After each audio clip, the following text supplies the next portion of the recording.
ভারত বাংলাদেশ সীমান্ত, যেখানে অপরাধ দেখলে জিজ্ঞাসাবাদ ছাড়াই গুলি করার নির্দেশ রয়েছে। আমরা এইখানকার একটি মাদক পাচার রাস্তার নিকটে রয়েছি। এমনকি অস্ত্রসহ বিভিন্ন দ্রব্য এই রাস্তাটি দিয়ে রাতের আধারে পাচার করা হয়। এখানকার স্থানীয়দের তথ্য সাহায্যে আমরা এই ভিডিওটি শুট করেছি। ভিডিওটি শুট করার সময় আমাদের অত্যন্ত প্রাণের ঝুঁকি নিতে হয়েছে। এমনকি এই অবস্থায় কোনো জিজ্ঞাসাবাদ ছাড়াই আমাদের গুলি করে মেরে ফেলা হতে পারে। এই ভিডিওটি আমরা বাংলাদেশ ফেনী জেলা এবং ইন্ডিয়া ত্রিপুরা রাজ্যের সীমান্ত এলাকায় শুট করেছি। ভিডিওটি সম্পূর্ণ দেখার জন্য নটব্রক ইউটিউব চ্যানেলের সাথেই থাকুন।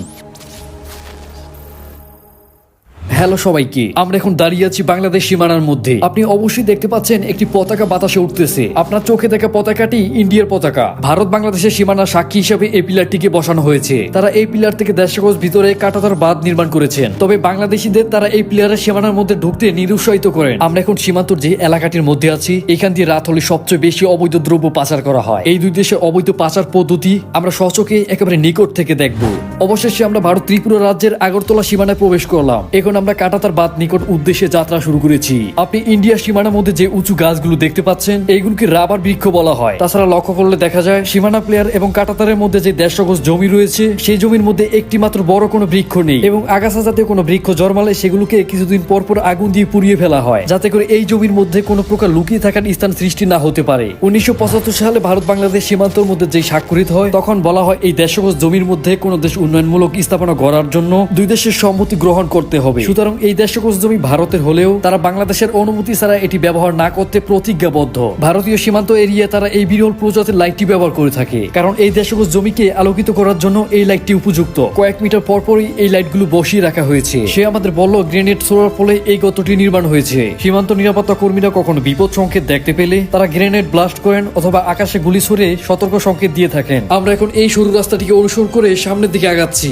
তবে এই রাস্তাটি কাঁটাতার অবধি গিয়ে শেষ হয়েছে। সেখানে আমরা একটি লাইট দেখতে পেলাম। আমরা এখন কাঁটাতার বাঁধের নিকটে রয়েছি, যেটি বিপদ সীমার একেবারে প্রথম স্তর। ইতিমধ্যে আমরা সশস্ত্র বাহিনী বর্ডার নিরাপত্তা কর্মীর একটি গাড়ি খুব নিকট দিয়ে বয়ে যেতে দেখলাম।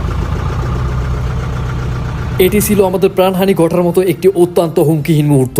এখন গাড়িটি চলে গিয়েছে, ওরা আমাদেরকে দেখলে গুলি করে দিতে পারতো। গাড়িটি আবার না ফিরে আসার আগে আমরা অতি দ্রুত সেইখান থেকে বেরিয়ে আসলাম। এখন আমাদেরকে অবৈধ দ্রব্য পাচারের যে রাস্তাটি রয়েছে সেই দিকে নিয়ে যাওয়া হবে। তখন আমরা কাঁটাতার বাঁধের একেবারে নিকট সংস্পর্শে আসবো। আমরা ভারত সীমানার মধ্যে যাত্রাপথে একটি ক্রিকেট বল পেলাম। দেখুন, এটির এক পাশ আগুনে পুড়ে গিয়েছে। আপনি কাঁটাতার বাঁধের অপর পাশে একটি ছোট টাওয়ার দেখতে পাচ্ছেন। সত্যি বলতে এই টাওয়ারটি ছোট নয়, এটি বড় এবং উঁচু একটি টাওয়ার। টাওয়ারটা কতটা বড় তা প্রকাশ করার জন্য আমাদের ভিডিও ফুটেজ যথেষ্ট নয়। আপনি দেখতে পাচ্ছেন এটিকে সর্বদাই নতুন নির্মাণ করা হচ্ছে। স্থানীয় তথ্যে ভারতের বর্ডার নিরাপত্তা কর্মীরা জেনে গিয়েছে এই জায়গাটিতে বর্তমান অবৈধ কার্যকলাপ সবচেয়ে বেশি হয়ে থাকে, যার কারণে সশস্ত্র বাহিনী নিরাপত্তা কর্মীরা উপর থেকে নজরদারি করার জন্য এই টাওয়ারটি নির্মাণ করাচ্ছেন। ভারত সরকার এই অবৈধ কার্যক্রম বন্ধের জন্য পুনরায় চেষ্টা চালাচ্ছে। আমরা এখন সেই পথের দিকে যাচ্ছি যেই পথ দিয়ে অবৈধ মালামাল পাচার করা হয়। অবশেষে ত্রিপুরা সিদ্ধিনগর রোডের কাছে পৌঁছালাম। বর্ডার নিরাপত্তা কর্মীরা এই রোডটিতেই টহল দিয়ে থাকে। গাড়ি চলাচলের রাস্তাটি এখান থেকে প্রায় 100 মিটার দূরত্বে। অবশ্যই আপনি নিরাপত্তা কর্মীদের পায়ে হেঁটে টহল দেওয়ার রাস্তাটি দেখতে পাচ্ছেন। আমরা এখন কাঁটাতারের অপর পাশে দাঁড়িয়ে আছি, যেটি বিপদ সীমার একেবারে নিকটবর্তী স্থান। নিরাপত্তা কর্মীরা আমাদের দেখতে পেলে যে কোনো অপরাধের সাথে জড়িত ভেবে তৎক্ষণাৎ তারা গ্রেপ্তার কিংবা সরাসরি গুলি করে দিতে পারে। সুতরাং এই স্থানটিতে 10 মিনিটের বেশি সময় কাটানো আমাদের জন্য নিরাপদ নয়। তাছাড়া বর্তমান ভারত এবং বাংলাদেশের সীমান্ত এলাকায় অনেক ঝামেলা চলছে। রাতের বেলা এই স্থানটি দিয়ে অস্ত্র এবং বিভিন্ন মাদক জাতীয় দ্রব্য পাচার করা হয়, তাই নিরাপত্তা কর্মীরা এখান দিয়ে বেশি নজরদারি করে। সুতরাং আমি কখনই চাইবো না তাদের সম্মুখীন হতে।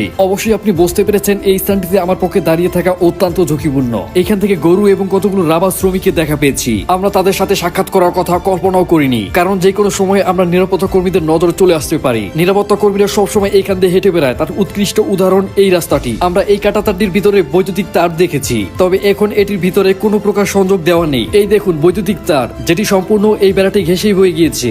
এখন চলুন এই অবৈধ কার্যকলাপের গোপন পথটি সম্পর্কে বলি। বর্তমানে এইখানকার এই অবৈধ কার্যকলাপ এই রাস্তাটির মাধ্যমে করা হয়। এখানে দুই দেশের জল পারাপারের জন্য প্রায় 2 ফুট পাশ এবং 20 ফুটের মতো দৈর্ঘ্যের এই পাইপটিকে বসানো হয়েছে, যেটা অবৈধ অস্ত্র সহ বিভিন্ন মালামাল পারাপারের একমাত্র রাস্তা। এই পাইপটির ভিতর দিয়ে 60 থেকে 65 কেজি ওজনের একজন মানুষ খুব সহজে পারাপার হতে পারে। তবে ভিডিও ফুটেজ পাইপটি পরিমাপ করতে ব্যর্থ। পাইপটির অপর পাশে তারা 2টি লাঠি ঘিরে রেখেছে, যেটি এখন মানুষ পারাপারে বাধা হয়ে দাঁড়াবে। সে আমাকে বলল এখান দিয়ে বিভিন্ন অস্ত্র, মদ এবং স্বর্ণের মতো জিনিসগুলি পাচার করা হয়। তবে বর্তমানে তারা জেনে যাওয়া এই অবৈধ কার্যক্রম অনেকটা কমে গিয়েছে। এই কার্যক্রম বন্ধ বন্ধ করার জন্য অতি দ্রুত তারা পদক্ষেপ নিয়েছে। আমরা এখন এই বিপদ সীমা থেকে পিছনের দিকে ফিরে যাব। এখন আমরা এই দেশগত সীমানা থেকে অতি দ্রুত বেরিয়ে পড়ব।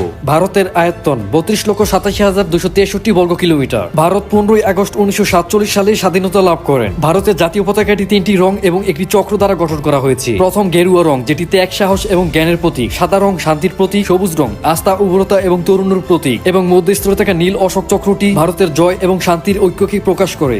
বাংলাদেশের আয়তন 1,47,570 বর্গ কিলোমিটার। দেশটি 1971 সালে স্বাধীনতা লাভ করে এবং বাংলাদেশের প্রথম প্রধানমন্ত্রী তাজউদ্দিন আহমেদ। বাংলাদেশের জাতীয় পতাকা লাল ও সবুজ রং দ্বারা গঠিত।